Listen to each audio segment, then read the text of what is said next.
All right, everybody, welcome back to Food for Thought.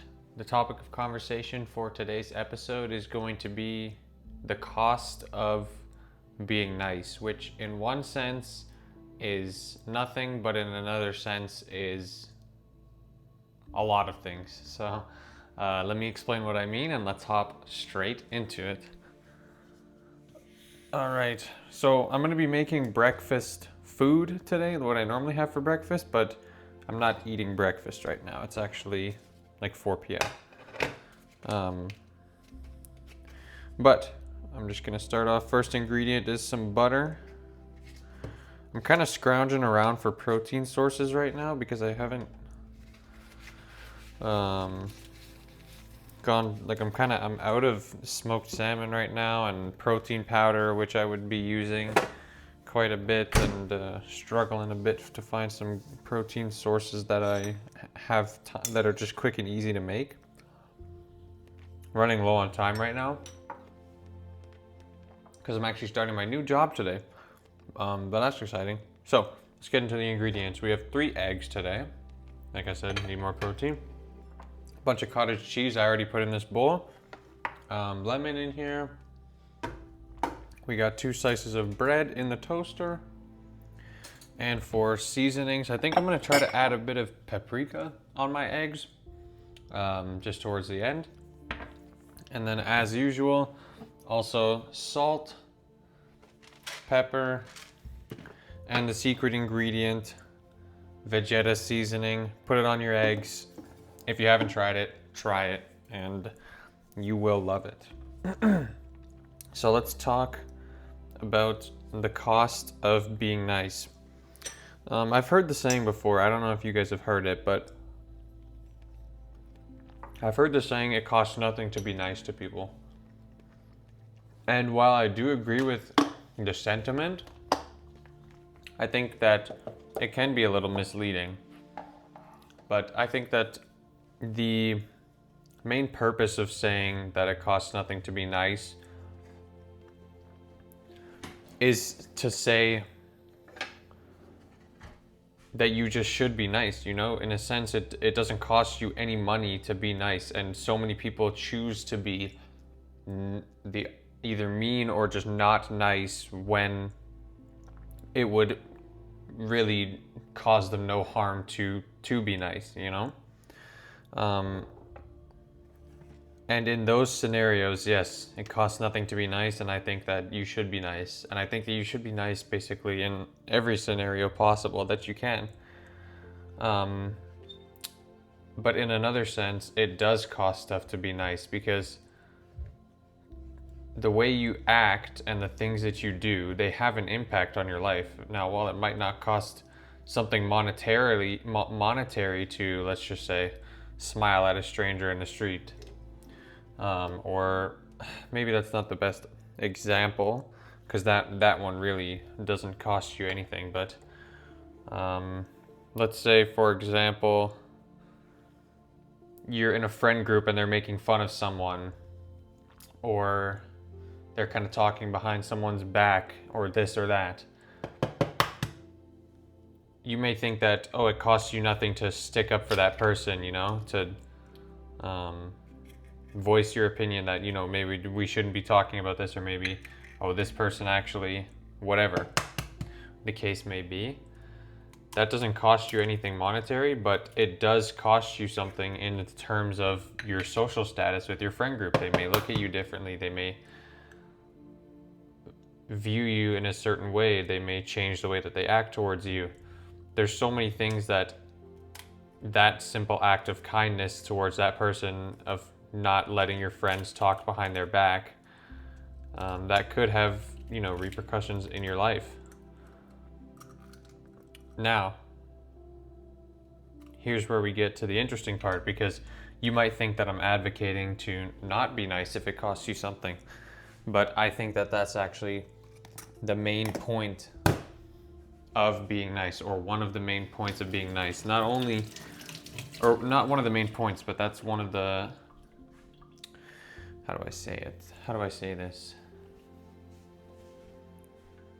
I'm struggling to find the words, but essentially that's what makes that nice, you know, like you help the other person. And I think that it's when you do nice things that cost you something, that's when, you know, you're truly being selfless, let's say.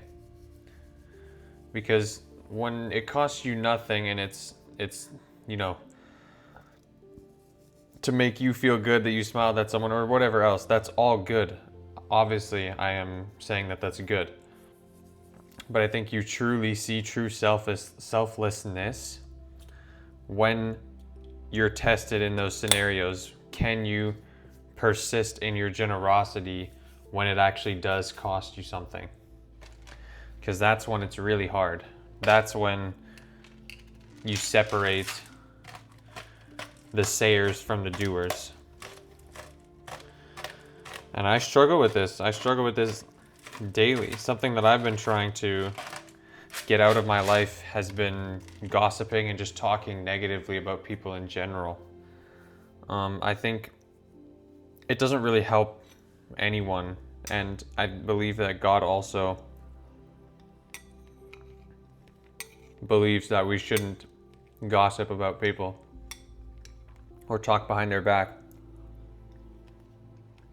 And really, it's just to elevate yourself while putting someone else down. And I think that that's not something that we should be striving for, obviously. And so that is something very difficult because let's say, well, first of all, it's super easy to just get sucked into talking about someone that did something to you that made you angry, or some crazy event that happened that, you know, you want to share that. Oh, did you hear this happen? Did you hear that happen? Did you hear this person did that? Blah, blah, blah, whatever. So easy to get caught up in that.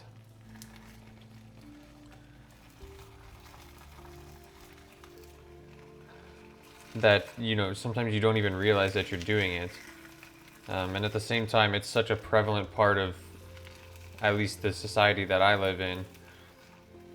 That's such a prevalent part of it, is doing stuff like that and gossiping about people or whatever the case may be. And I think I'm actually just gonna toss a lid over this instead of trying to flip all three of the eggs.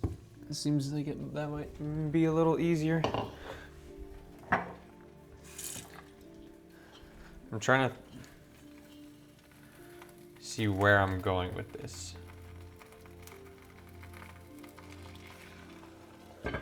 Just put a little bit of water in there to make some steam, which will help cook the eggs at the top. So that's something that for me, I've been really trying to not do. And also, not only is it super easy to fall into, but you can be kind of judged if you don't engage in that, at least where I'm from. You know, if you're gossiping and kind of talking about people is a huge part of socializing for a lot of people. And if you don't take part in that, then you're kind of just sitting there, right? And if you kind of voice that, you know, you don't really like talking about that, or you don't really want to talk about that. Ho ho ho. Look at those. Then, you know, people might look at you differently. People might treat you differently because you are different from them. And that does cost you something when you think about it. That costs you social status. That costs you maybe some of your friendships and whatnot. And that's something that I've been really trying to work on. I noticed myself today, even just slipping into it. And it's so hard to stop, in my opinion. But it's one of those things that truly, if you can master not doing that, I think that that's, you know, something selfless and focused on other people and that shows true, I don't want to say niceness, but the topic of what we're talking about is being nice. So yeah, that kind of shows that what we're striving to be. And there's also a culture, I'm kind of just rambling at this point. I don't even know if I'm talking about anything specific, but there's also a culture in our society that promotes purposefully being rude to people, or it kind of looks down upon spreading love and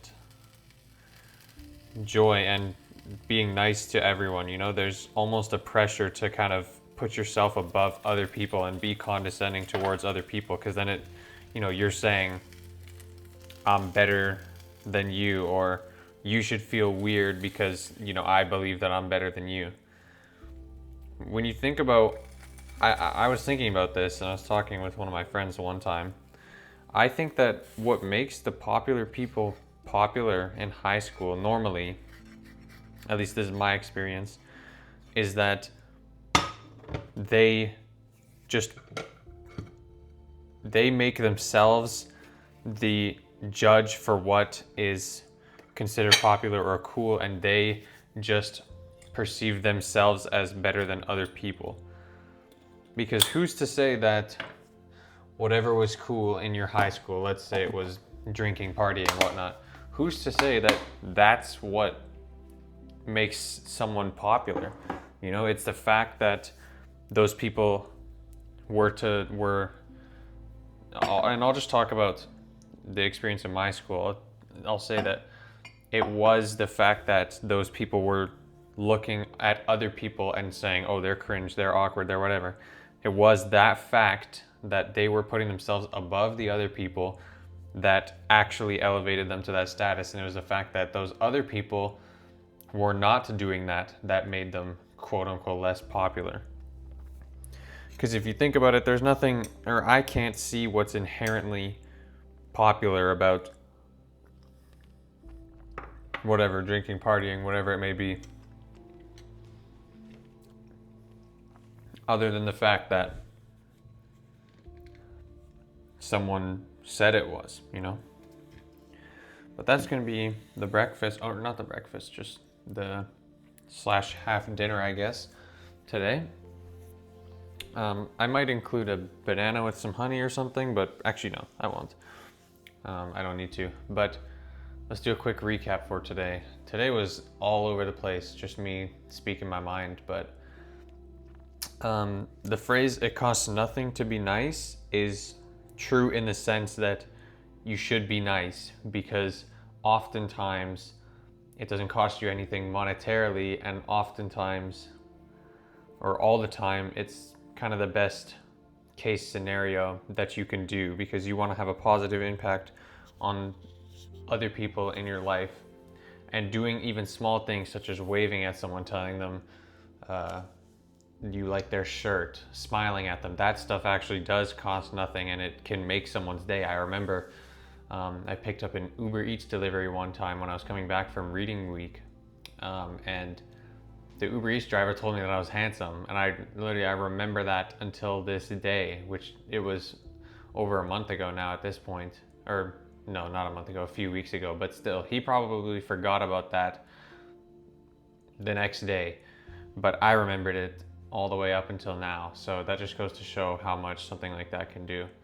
But another thing is, yes, it costs nothing to be nice a lot of the time, but it also does cost to be nice a lot of the time, which is why I think a lot of people don't do it, which is why I think a lot of people aren't nice when they have the chance to be. And it's when you look at whether someone is nice or not, when it costs them something, that's when you truly see where their values are at. And I think that even when it costs you something, everything, you should be looking to elevate other people instead of elevate yourself. And I'm not perfect at that by any means, by any stretch of the imagination. No chance am I perfect at that, but that's what I'm striving for. And that is the image of Jesus, and I think that that's what we should all be striving for. So Maybe tomorrow we'll talk about how to actually do that. I'll see. But yeah, that's it for today's episode. Thank you for watching. See you guys in the next episode.